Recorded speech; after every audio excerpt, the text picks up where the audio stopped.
Hey, what's up YouTube? It's Hodge here, and you're going to notice this is kind of quiet, but bear with me. It's going to happen. Okay, so this is a game called Evoland, and this is a brand new series that I'm going to start, a little mini-series. And as you can see, the game looks like an old Game Boy game. This game basically explores the history of gaming. See, there you go. Every time I open a chest, I get a new element of like kind of the evolution of kind of the fantasy game genre. And so it's on Steam. It was on sale the other day. I don't know if it still is.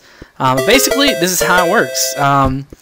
You kind of play through, again, the history of gaming. And so I've already recorded this, and so I'm kind of doing my recording afterwards, my audio, which is cool because I can kind of talk and we can just kind of have fun. There we go. Now we got some music. So now kind of get a little bit of ambiance, and then we just got save points. So, you're going to love this game. If you're into Zelda, you're going to love this game. If you're into Final Fantasy, you're going to love this game. If you're into, kind of to a lesser extent, kind of like the God of War type franchise, or maybe even early Devil May Cry, there's going to be elements of that here. And so you're going to be able to see that. I'm just going to kind of leave it kind of as it is. I'm not going to cut it.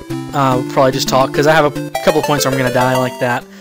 And you just have to see me fail for a while. I'm totally stoked that I bought this game. Totally worth it, in my opinion. I think I spent $4.99 on it. It was on sale when I got it, and I'm loving it.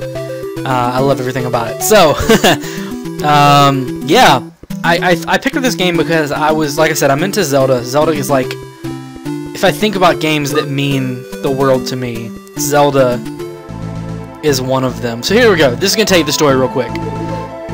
After centuries of peace, an ancient evil has finally resurfaced to threaten the world of Evolandia. You are one of the few remaining members of the Order of the Dragon Knights, whose purpose is to travel the world to help the needy and fight evil. Those centuries of peace clearly mean you haven't had a whole lot to do recently, but it looks like business is picking up again. So that's the story. So you got the storyline. The plot line is so deep and rich. I really like all of the old video game references in here. It's nice. Even that sound is kind of very Zelda reminiscent. I don't know why I didn't save right here, because in a minute you're gonna see. But yeah, so there are the 256 colors display. See, it already looks, world's different. I love it. It's very nice, very pretty. Ah, but I died. So we go back to the save point. So I have to do the storyline again, and I get to see I kind of skip through it a little bit. Kind of run it as quick as I possibly can, because you can press the action button and it kind of scrolls quicker. So, saved. But I forgot there's a thing up here. Let me get that. So yeah, man, this game. What can I say? I cannot say enough good things about it. And honestly, I want to not be recording this right now because I want to be playing this game. It's that fun. And I love it that much. Totally worth the money to buy. Oh, look, I died again. So, I don't know what that was about when I went in that menu, but oh well. At least here we are saved from this point, so gotta play it a little more safe. But yeah, I do like the throwbacks to the Zelda kind of series. I like the throwbacks to Final Fantasy that are going to come later.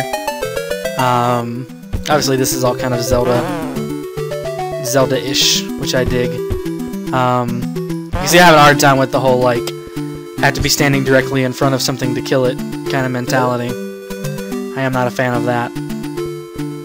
But it is what it is. So anyway, so we need to get through this path, and we can't do it because we are not agile enough. Whatever that means. So let's see what this is. Oh, now I get free movement, which means I can kind of move at angles now. I can move at angles when I couldn't do that before. So that's going to help me get through right there. I couldn't get through that before, apparently. So let's go ahead and save. And, oh, these guys are very reminiscent of Zelda. I can't remember what they're called. Now I'm looking at them. What they're called in Zelda that reminds me of this. But yeah, this is very Zelda-like. If you're into that, you're definitely gonna dig the first portion of this game. If you're into Final Fantasy, you're gonna dig the later portions. for sure. So we're just gonna kill this guy. Kind of see I can open up. I have a kind of limited inventory. Now I unlocked a path, which anybody that plays Zelda knows there's times when you have to kill everything in the room. So now we're in an overworld. So this is very Final Fantasy. So we opened up turn-based battle, and now obviously Final Fantasy-like kind of graphics and stuff. Very reminiscent of the early Final Fantasies. And we just side to side. Now, in a minute, I'm going to decide, oh, I should go wander over here. And I probably shouldn't have, because there's nothing over here. But I had a moment of like, I wonder if there's something special over here. So yeah, turn-based battle. You know, they have the kind of the ATB gauge from Final Fantasy, where you have to wait till your time comes up for you to be able to attack. Obviously, I don't have a name yet. See, I don't have a name.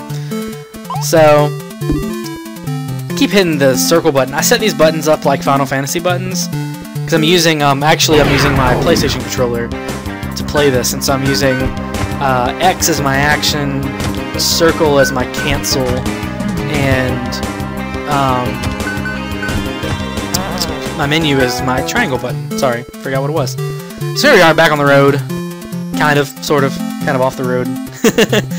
So let's see what this is. Oh, mode 7.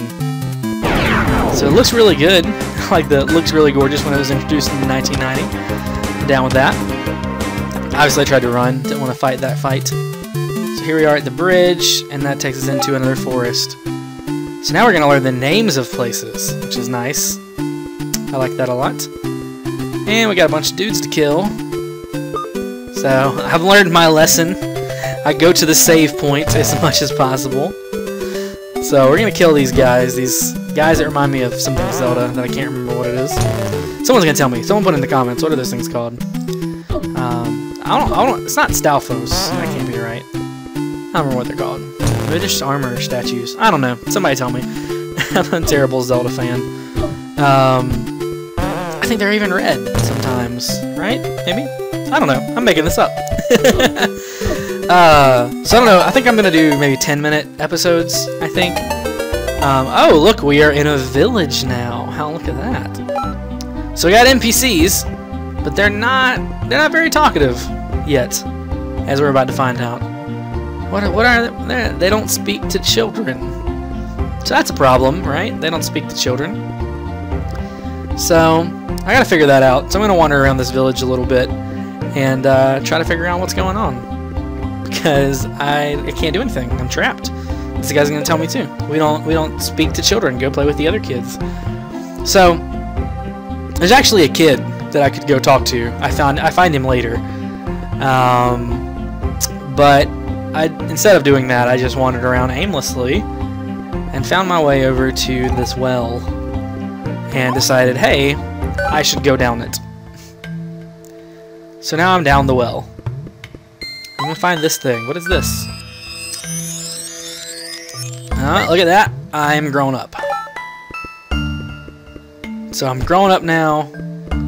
Kind of have the sword. Kind of, I can slice things with my sword now. In this view, I got a worm card, and I'm assuming that's a throwback to. I'm not assuming. It definitely is a throwback to Final Fantasy, where there's card games and stuff you can play. And but I haven't utilized it yet, obviously. But I found a card, so I have a card now. Oh, so now people want to talk to me now that I'm grown up. So whatever, they'll talk to me now. I still can't go indoors. I can only talk to people. They're telling me about a crystal cave, which I can't get to yet, but they're telling me about it. So strong monsters, we won't let you pass with your current equipment. So what am I going to do? What am I going to do about my equipment? I need to find a shop, which should be in this village. But for some reason, there's nothing around that I can do. So we'll just explore the city some more. Here's a kid. That's the kid. It's going to talk to me. She would have told me to go check the well if I had not checked the well. So I'm back outside. Didn't mean to be. So we're back to Papunica Village. And Now we have the ability to enter houses, thanks to that box. And so, right at the end of this episode, we're going to check out this house and see, oh, what's in here? Oh, now it's an innkeeper. And there's an inn, and I can stay here if I give them money. So, I'm going to save here, obviously, and this can be the end for this episode. But if you enjoyed this, please tune in soon for all the rest of the episodes. And if you really liked this, go ahead and leave a like and let me know in the comments what you think about the game so far. And I will see you guys next time. Alright, bye.